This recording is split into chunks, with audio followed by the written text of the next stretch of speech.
Robert Badinter, s'adressant, n'est-ce pas, au président François Mitterrand, n'est-ce pas, qui est nommé le 4 mars 1986 à la tête du Conseil constitutionnel français. Il avait dit une chose qui a marqué à jamais l'histoire du droit constitutionnel.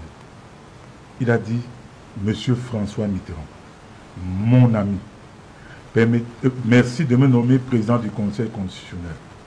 Mais sachez que dès cet instant, envers vous, j'ai un devoir d'ingratitude. C'est un ami de longue date. Ramenez au Cameroun. Permettez-moi, n'est-ce pas, M. Serge Alain Autour, de m'adresser aux membres du Conseil constitutionnel. Vous avez un choix. Vous entrez dans l'histoire de ce pays, définitivement, ou vous entrez dans la poubelle de l'histoire de ce pays. Tout dépendra de vous, puis individuellement. Prenez donc, tout dépendra également des décisions que vous allez prendre en rapport avec l'élection présidentielle du 12 octobre prochain. Tout commence le lundi prochain, le lundi 4 août prochain, avec l'examen des recours dans la salle d'audience du Conseil constitutionnel. Avis donc. Je m'appelle Lombe Sonné, bonsoir, bienvenue. Bonsoir Serge Alain, bonsoir à mes co-panélistes, bonsoir vos millions de téléspectateurs de par le Cameroun et le monde. Bonsoir également à nos sympathisants et militants du MPCN, de par tout ils nous suivent actuellement. Voilà, vous parlez du MPCN, je pense, vous êtes aussi concerné par la pluralité d'investiture, c'est bien cela? Effectivement, Serge Alain, nous avons été surpris. Alors, surpris comment? Surpris parce que, à la réalité, nous avons assisté à une parodie démocratique samedi dernier, lors de la publication de la liste de candidatures des partis retenus pour la compétition électorale qui se déroulera le 12 octobre prochain. Oui. Et permettez-moi de profiter de votre prestigieux plateau pour établir, ne serait-ce que sur le plan symbolique, oui, une vérité légitime. Je vous fais tenir ici, à Mondovision, oui, une correspondance du MINAT. 18 mars 2024. Oui. Qui prend acte des résolutions, oui, de notre Assemblée générale qui s'est tenue le 19 novembre 2023 et qui établit clairement la constitution de notre bureau national, à la tête duquel se trouve le président Soleil Tondé Emmanuel Lucien. Oui.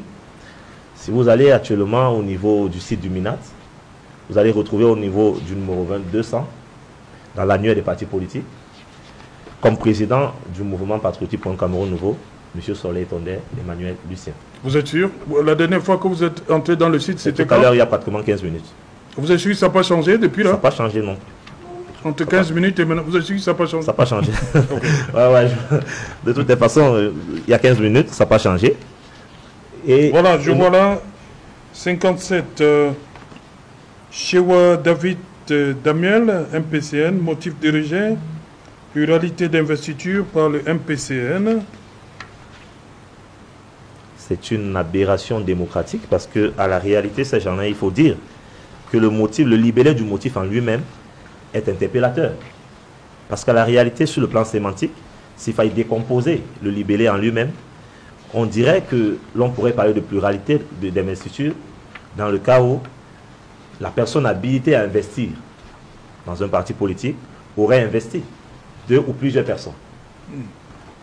Pas qu'on se retrouve, comme c'est le cas dans le MPCN, avec une personne qui s'est auto-investie et qui... Comment vous savez, vous avez eu accès Nous avons eu accès puisque, au Conseil constitutionnel, lors du dépôt, oui, lors du dépôt des recours, on peut déjà consulter l'ensemble des dossiers des différentes personnes qui ont introduit des recours à ce niveau. Et il s'est auto-investi? Il s'est auto-investi. Comment on investit au MPCN? Il n'a aucune qualité, on reçoit mandat du bureau politique. Le bureau, donc c'est le bureau politique qui investit? Le bureau que voici a donné mandat à monsieur le président Chewa David, ouais. Qui a investi, monsieur Chewa David, qui est l'une des personnalités les plus populaires dans la zone anglophone actuellement et qui est une force montante de la politique nationale.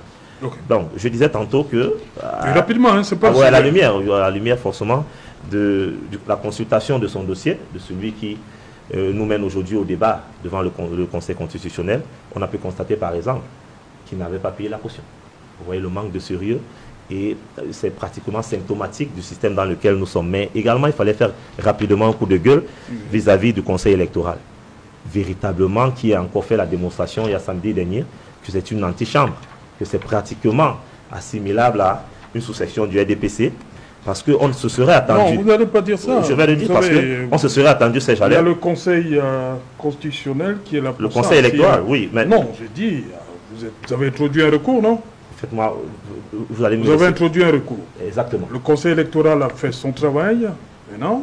Vous pensez ça, Alain? Parce qu'on se serait attendu à ce que le RDPC, par exemple, qui a eu deux candidatures... Il n'y a jamais eu deux candidats soit recalé, mais on est en train dans les têtes du RDPC. Non, il n'y a jamais eu. On est en train dans les têtes du RDPC pour savoir que c'est le secrétaire général Monsieur Sonny, qui investit. Il n'y a jamais eu deux candidats. C'est la réalité, monsieur Fouché. Je le dis, si vous ne savez pas... Et il y a deux candidats. S'il vous plaît, vous n'êtes pas du Manideb, laissez-moi parler du RDPC. Ah bon? Monsieur Sonny, il y a eu un seul dossier avec l'entête du RDPC.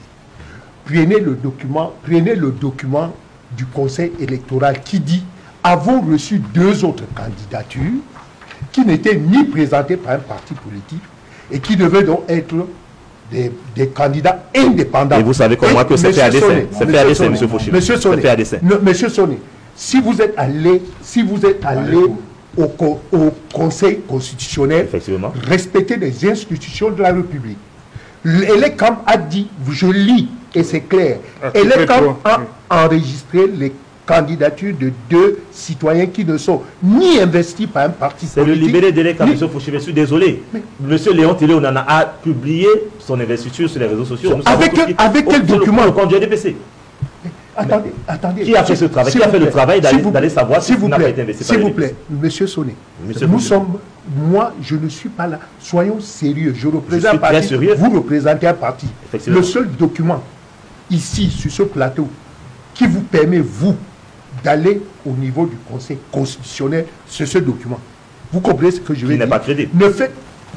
C'est vous qui êtes au Conseil électoral. Si vous voulez insulter le Conseil électoral, portez sur votre dos le poids qui sera. Il a sali l'image du Cameroun. Personne n'a sali. Voici le document.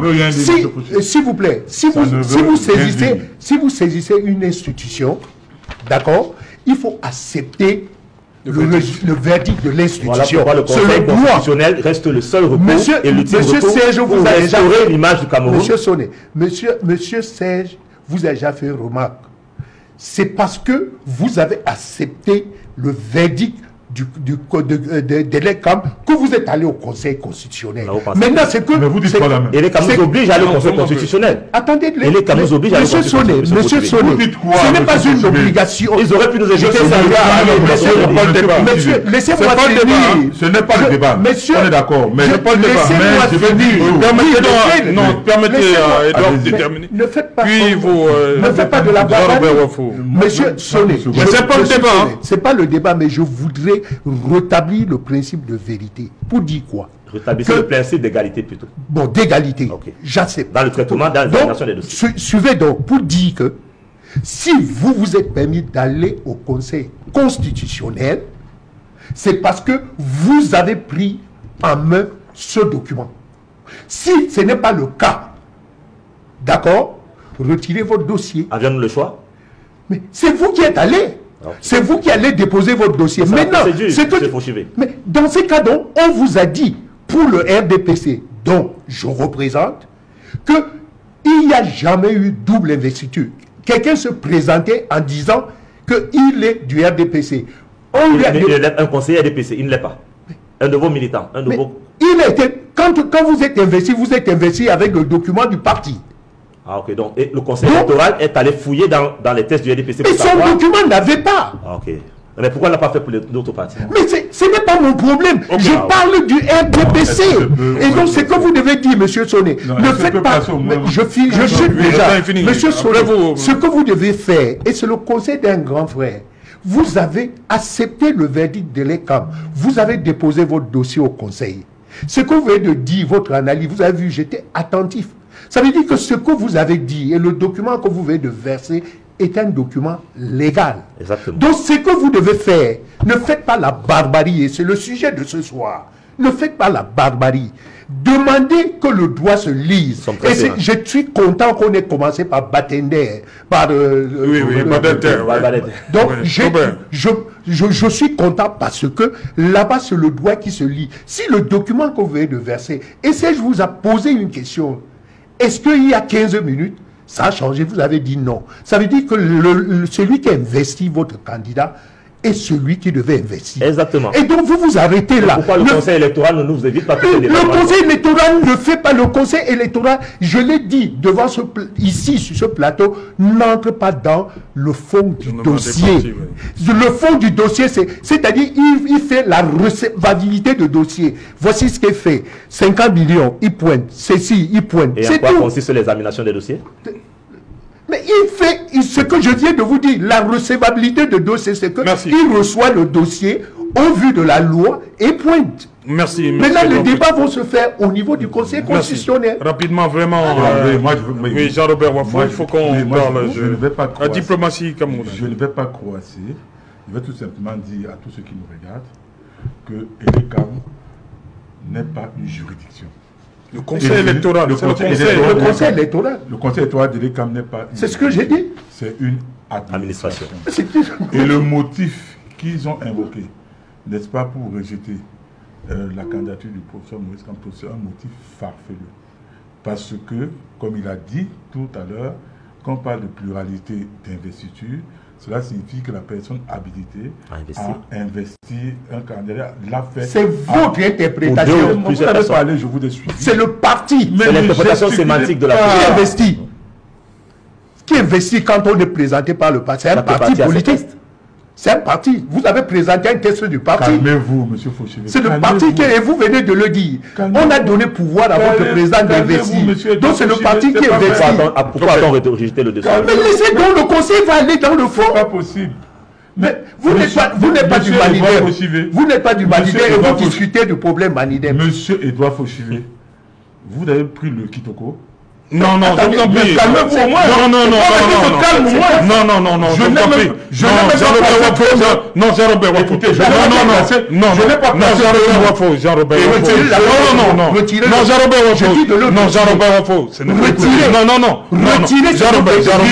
Un peu de retiré. Non, un peu de respect pour Wafo. Je vous en prie. Non, non, non.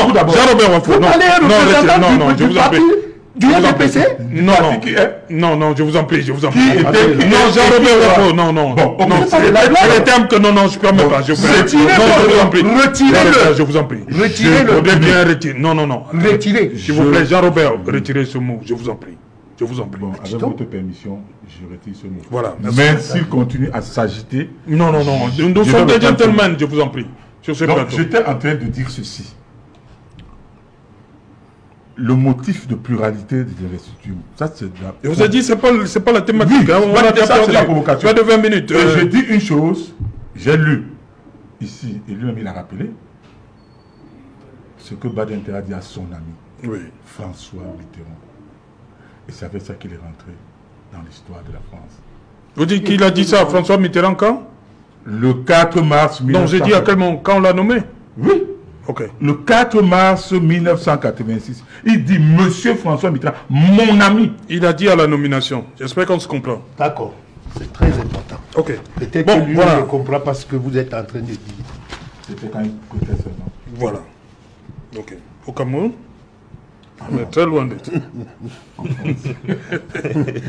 Voilà. Edouard Fauchivé, d'abord, je commence par vous. Comment vous accueillez cette sortie du ministre Lejeune Belambela face au corps diplomatique à Yaoundé? Déjà sur le timing, pourquoi en ce moment-ci? Qu'est-ce qui peut avoir poussé le ministre des Relations extérieures à regrouper le corps diplomatique et faire cette communication, je dis, diplomatique? Qu'est-ce qui justifie ça? Je voulais d'abord apprécier à sa juste valeur la communication de MIRES. Vous savez, aujourd'hui, le problème de la communication politique dérange les Camerounais. La preuve, vous avez vu sur le tableau, vous avez vu ce que j'ai dit à M. Sonné. Donc, vous êtes face à un problème, mais votre communication montre que vous excellez et vous pensez que la force de l'État, la force régalienne de l'État est complètement down. Non. L'État, ce n'est pas le RDPC. Je parle de la force de l'État, je n'ai pas parlé du RDPC. Pour dire simple, l'État est un monstre froid. C'est ça que je voulais dire. Et vous le savez.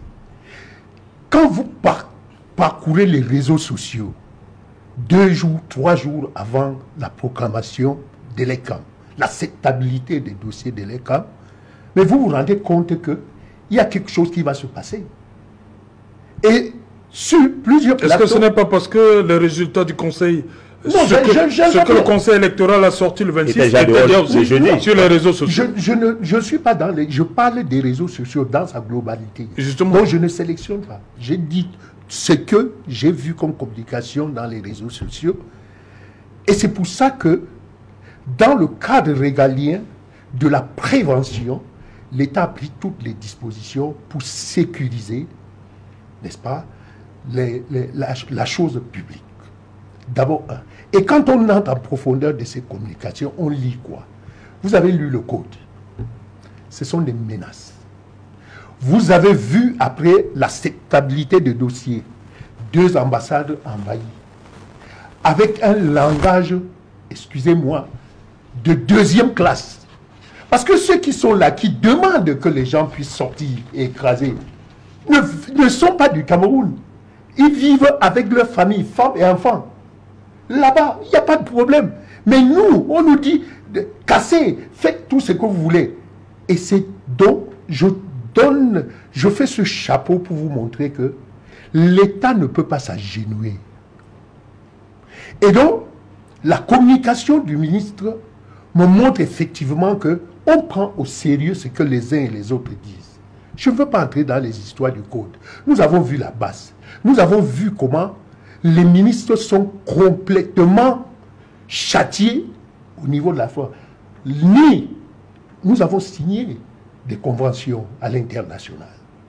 Notre ambassade de Paris, de l'Allemagne, de Belgique, si je prends seulement ces 3, c'est l'État du Cameroun. C'est le prolongement de l'État. C'est le prolongement de l'État.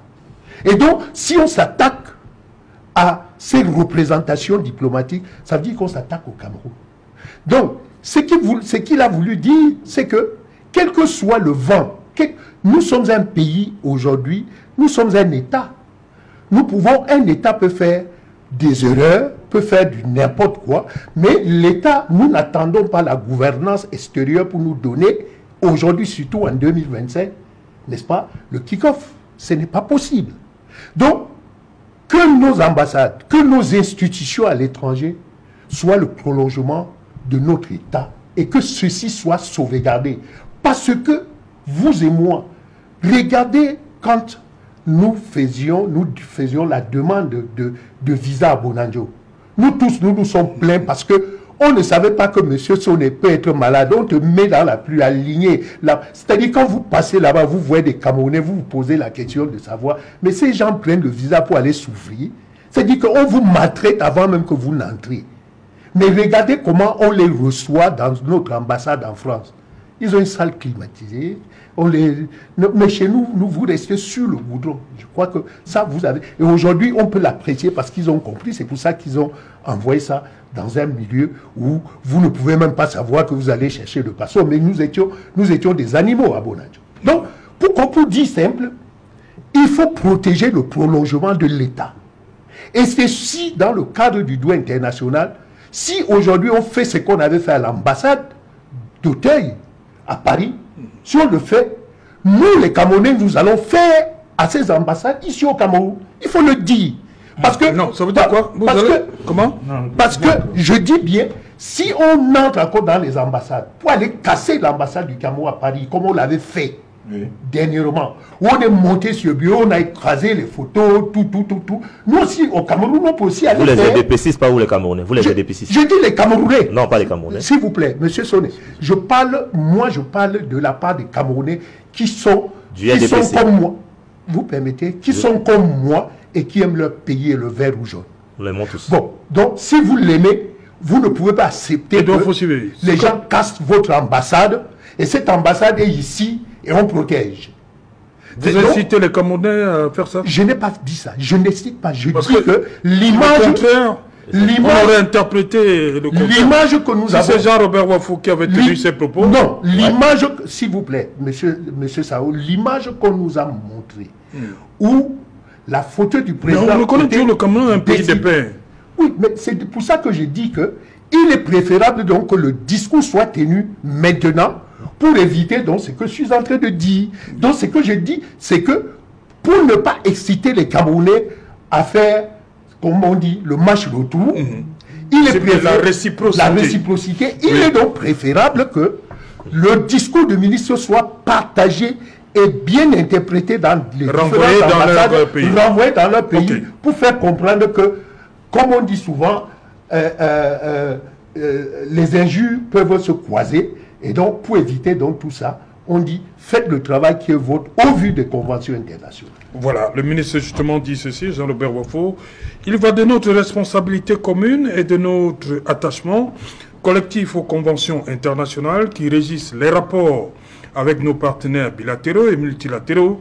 Les obligations qui en découlent requièrent de votre part, il s'adresse aux diplomates, votre part, l'application scrupuleuse des mesures de protection des personnels des immeubles diplomatiques et consulaires.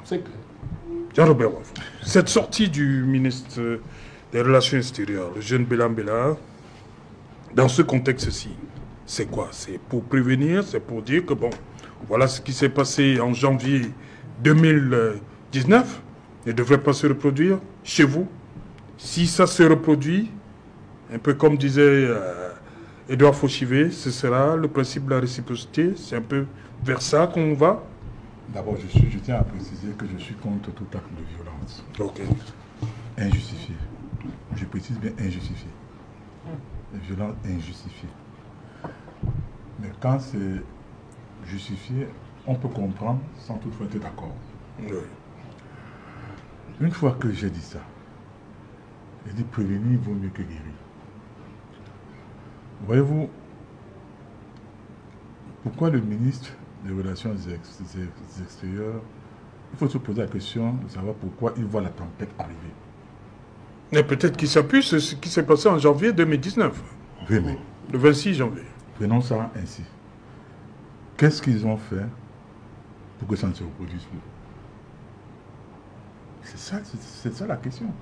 Pourquoi c'est à ce moment-ci qu'il tient ce discours? Peut-être parce qu'il y a les menaces, il n'a pas de réseaux sociaux. Il y a les menaces. C'est les élections.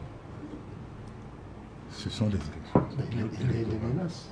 C'est la période électorale. Mais il tient à rappeler une chose.